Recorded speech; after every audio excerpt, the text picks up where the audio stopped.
Avez-vous déjà ressenti un vide intérieur?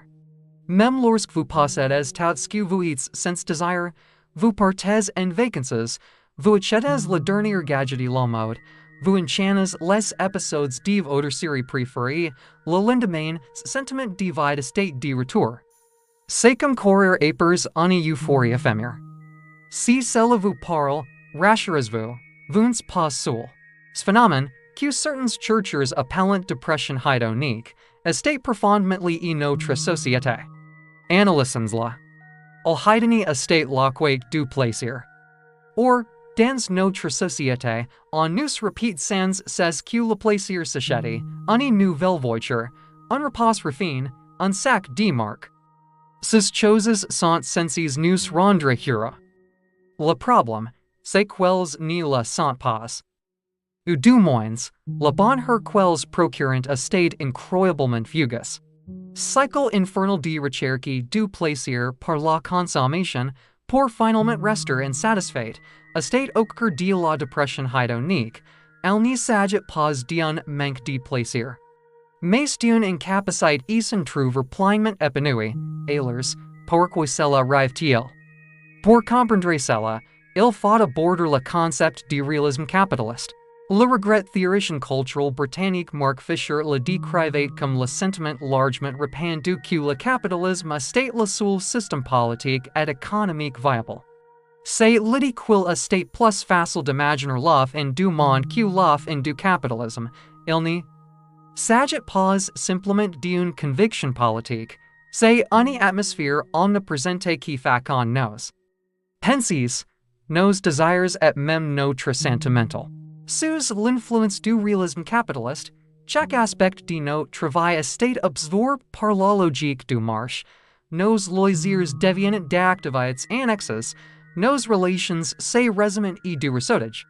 Notre estime de soi est liée à notre productivité et à notre pouvoir d'achat, nous ne sommes plus de simples travailleurs, nous sommes des marques.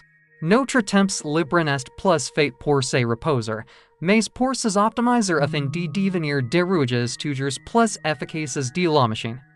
Prenons l'exemple des réseaux sociaux.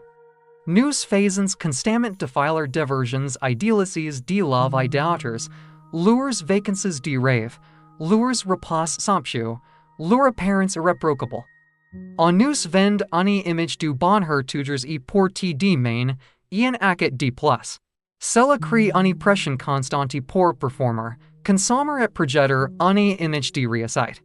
Mais c'est une performance épuisante et la validation que nous obtenons de quelques j'aime est aussi app. Hammer que la décharge de dopamine provoquée par une crise de sucre, c'est elle que la dépression. Hyponics installe véritablement. Nous sommes piégés dans un système qui permet sans cesse l'épanouissement par la consommation, mais qui est structurellement conquis pour ne jamais le tenir. S'il procurait un bonheur permanent, tout le système s'effondrerait. Le moteur du capitalisme de consommation c'est nourrit de notre insatisfaction perpétuelle. Il a besoin que nous en voulions toujours plus, que nous ayons le sentiment de ne jamais être à la hauteur. Alors, nous continuons d'acquérir, de nous efforcer, de courir après le succès. Il en résulte une culture de l'épuisement et de l'anxiété. On nous dit que nous pouvons être tout ce que nous valons. Mais la règle tacite est que nous devons absolument vouloir réussir, être productifs et heureusement les critères du marché. Si nous écoutons, c'est pour comme un échec personnel et non comme un problème systémique.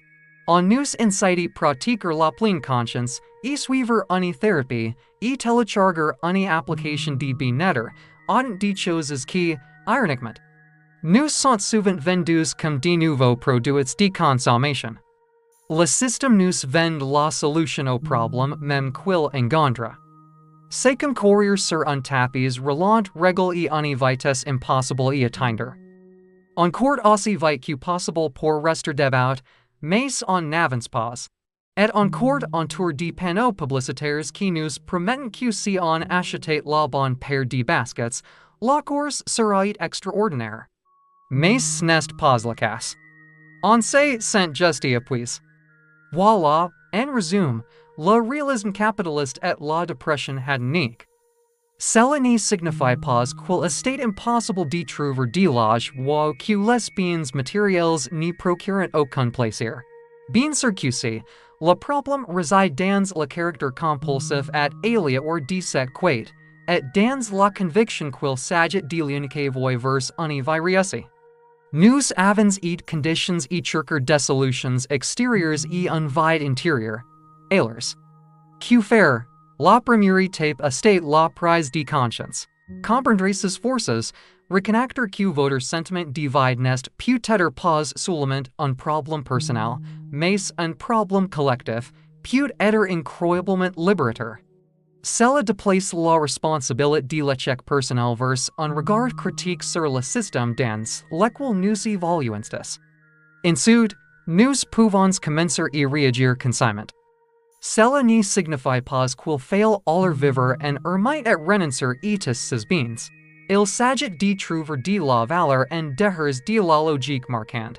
Il s'agit de cultiver des liens humains authentiques qui ne sont pas liés au resetage. Il s'agit de se donner des loisirs pour le simple plaisir de l'activité.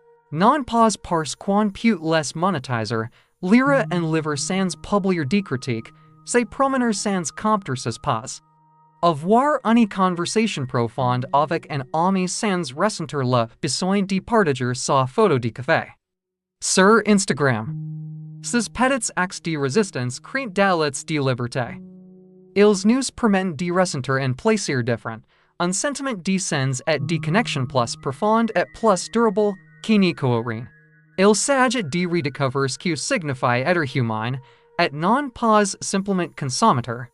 Il est également crucial de se rappeler que si vous souffrez profondément de ces sentiments, demander de l'aide professionnelle est un signe de force.